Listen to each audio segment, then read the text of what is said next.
Hello everyone, good morning. సగ్గుబియ్యం బొంబాయి రవ్వతోటి వడియాలు ఎలా పెట్టాలో ఈరోజు వీడియోలో చూద్దాము. దీనికి కావాల్సినవి మీకు అక్కడ వీడియోలో చూపిస్తున్నట్లుగా అల్లం, పచ్చిమిర్చి, సగ్గుబియ్యం, జీలకర్ర, ఉప్పు. ఇక్కడ కళ్ళ ఉప్పు తీసుకున్నాం మేము, మీకు కూడా అవైలబుల్ ఉంటే తీసుకోండి. బొంబాయి రవ్వ. ఈ ఇంగ్రీడియంట్స్ తోటి మనం ఎలా ప్రిపేర్ చేసుకోవాలో ఇప్పుడు చూద్దాం. ముందుగా 1 కప్పు సగ్గుబియ్యానికి 3 కప్పులు బొంబాయి రవ్వ తీసుకొని మనం ప్రిపేర్ చేయడానికి అరగంట ముందు వీటిని నీళ్ళల్లో బాగా నానబెట్టుకోవాలి. తర్వాత ఈ అల్లం, పచ్చిమిర్చి, జీలకర్ర, ఉప్పు ఈ మొత్తాన్ని కూడా పచ్చిమిర్చిని చిన్నగా కట్ చేసి అల్లాన్ని కూడా చిన్న ముక్కలుగా కట్ చేసుకొని ఒక మిక్సీ జార్లోకి తీసుకొని గ్రైండ్ చేసుకోవాలి. కచ్చా పచ్చాగా గ్రైండ్ చేసుకుంటే సరిపోతుంది, మరీ స్మూత్ పేస్ట్ లాగా అవసరం లేదు.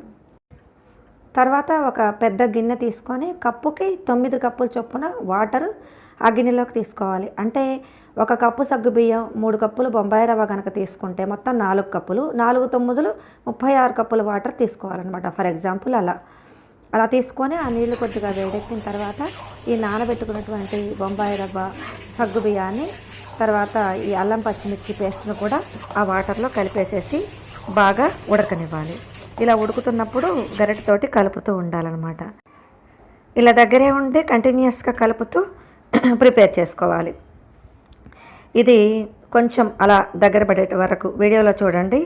అలా కొంచెం బాగా సగ్గుబియ్యం ఉడికిపోయి దగ్గరకు వచ్చే వరకు ఉంచాలి. చల్లారిన తర్వాత ఇంకొంచెం థిక్గా అవుతుంది. అది హీట్ మీద అది ఎంతసేపు ఉంచినా అలా గరిటె జారుగానే ఉంటుంది. అలా గరిటె జారుగా ఉండి సగ్గుబియ్యం బాగా ఉడికిపోయింది అని అనిపించినప్పుడు స్టవ్ ఆఫ్ చేసుకొని కొద్దిగా చల్లారిన తర్వాత ఒక పాలిథిన్ కవరు పరుచుకొని దాని మీద ఎండలో వడియాల్లాగా పెట్టుకోవాలి.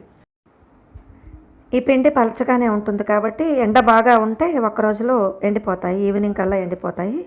పాలిథిన్ కవర్ యూస్ చేస్తున్నాం కాబట్టి తీయడానికి కూడా చాలా ఈజీగా వచ్చేస్తాయి అన్నమాట. తీసిన తర్వాత కూడా నేను చూపిస్తాను. ఇలా మొత్తం కూడా పెట్టేసుకోవాలి. మిగతా పిండి అంతా మొత్తం పెట్టిన తర్వాత కూడా చూడండి ఎలా ఉంది. తర్వాత వీటిని ఈవినింగ్ మనం తీసేసుకుంటే సరిపోతుంది. కవర్ మీద నుంచి కూడా చాలా ఈజీగా వచ్చాయి. ఒకసారి కవర్ అట్లా విదిలించగానే పడిపోయాయి అన్నమాట. నీళ్లు చల్లి తీయాల్సిన అవసరం కూడా రాలేదు. అదే క్లాత్ మీద అయితే వెనక్కి తిప్పి నీళ్లు చల్లి తీయాల్సి వచ్చేది. ఇది కవర్ కాబట్టి అలా నీళ్లు చల్లాల్సిన పని కూడా లేకుండా జస్ట్ అలా అనగానే ఊడొచ్చేసాయి.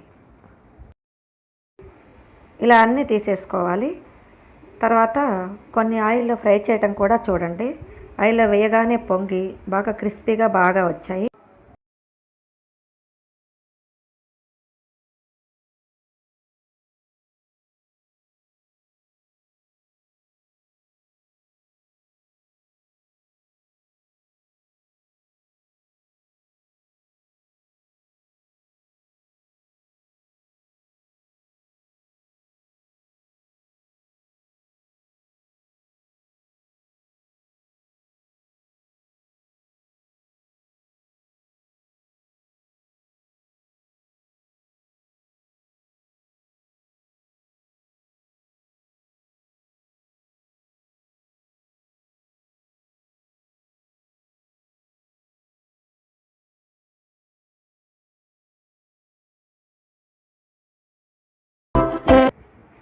ఈ క్రిస్పీ టేస్టీ వడియాలని మీరు కూడా ట్రై చేసి ఎంజాయ్ చేయండి.